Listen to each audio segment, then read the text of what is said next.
अस्सलाम वालेकुम।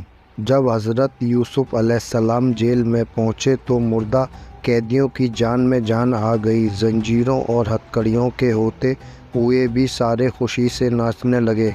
हज़रत यूसुफ़ अलैहिस्सलाम के जेल पहुँचने पर ज़ुलेखा ने दरोगा को हुक्म दिया कि उन्हें मुनासिब जगह रखा जाए, ऐसी जगह जो मुश्क व अंबर से बनाई हो। हज़रत यूसुफ़ को वहीं रखा गया। जेल में हज़रत यूसुफ़ अलैहिस्सलाम का दो काम थे, या वह अल्लाह की याद में और इबादत में लगे रहते थे या कैदियों से मिलकर उनका हाल मालूम करते, उन्हें अच्छी अच्छी बातें बताते और सीधी राह पर चलने की कोशिश करते थे।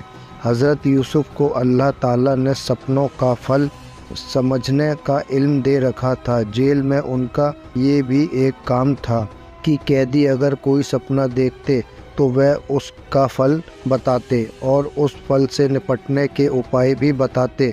इस तरह सबके दिन हंसी खुशी से गुजरने लगे। कैदियों का हाल तो ये हो गया कि वह हर वक्त उनके पीछे पीछे घूमते, उनसे अच्छी बातें सुनते और उनकी नसीहतों पर चलने की कोशिश करते। इस तरह वे भी अपनी मुसीबत भूले हुए थे। जब अल्लाह ताला किसी को जेल से रिहा कराना चाहता है तो गैब से वह उसके लिए रास्ते अंबार करता है। कहा जाता है कि रोम के बादशाह ने एक दूत मिस्र को भेजा था। वह दूत माल, असाब और हीरे जवाहरात से लदा फदा आया था। उसके साथ थोड़ा सा जहर भी था। स्कीम ये थी कि वह दूत मिस्र के बादशाह के मुसाहिबों को तो खिला पिलाकर अपने में मिला लेता, लेकिन बादशाह को जहर खिलाकर काम तमाम कर देता। चुनांचे उस दूत ने भंडारी और शराब पिलाने वाले साखी को अपना दोस्त बना लिया और उसे ताकीद की और उससे कसम भी ली कि उसकी इस स्कीम का पता किसी को ना हो और वही दोनों काम पूरा करे। शराब पिलाने वाले साखी ने तो इसमें साथ देने से इनकार कर दिया, लेकिन भंडारी लालच में आ गया।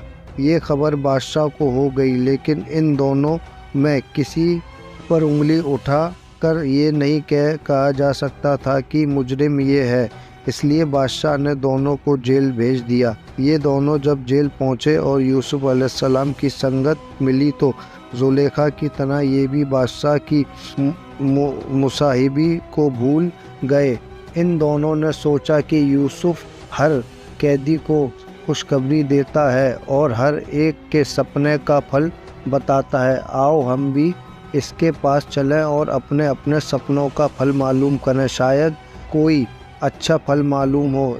इन्होंने दो सपने हज़रत यूसुफ़ की खिदमत में पेश किए। एक ने कहा कि मैं क्या देखता हूँ कि मैं बादशाह के लिए अंगूर की शराब कसीद करता हूँ।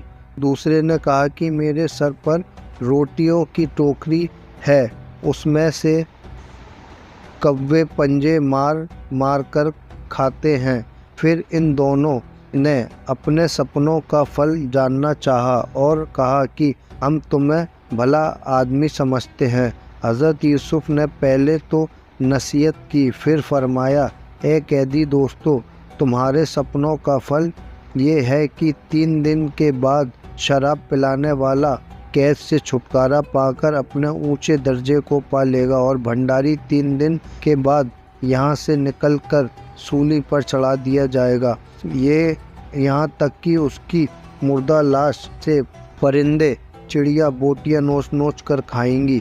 जब उन्होंने ये बात सुनी बोले, हमने तो सपना ही नहीं देखा था, हम तो सिर्फ तुम्हें आजमाने के लिए ऐसा कर रहे थे।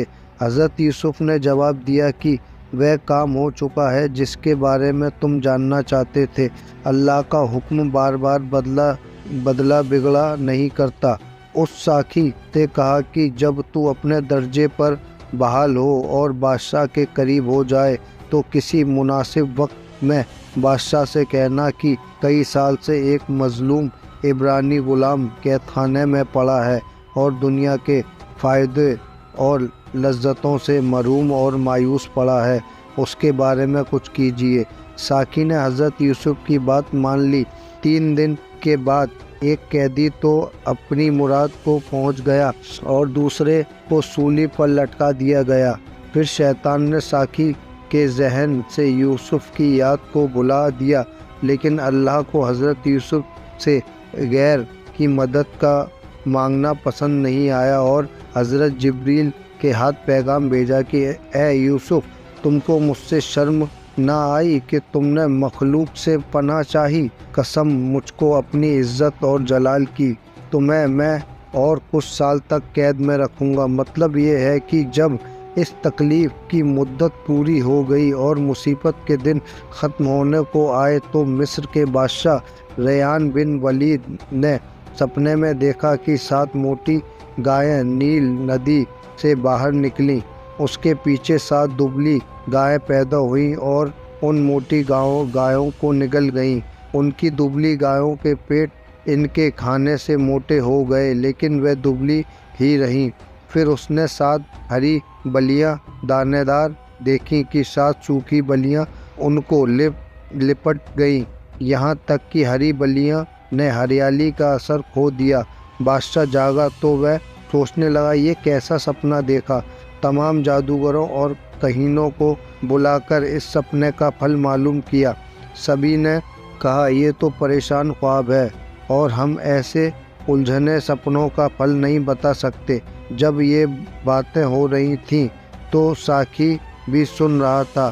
اسے اس وقت حضرت یوسف یاد آ گئے۔ معافی چاہتے ہوئے اس نے بادشاہ سے عرض کیا کہ یہ لوگ اس کا پھل نہیں بتا سکتے، ویسے آپ کے سپنے کا پھل معلوم ہونا چاہیے۔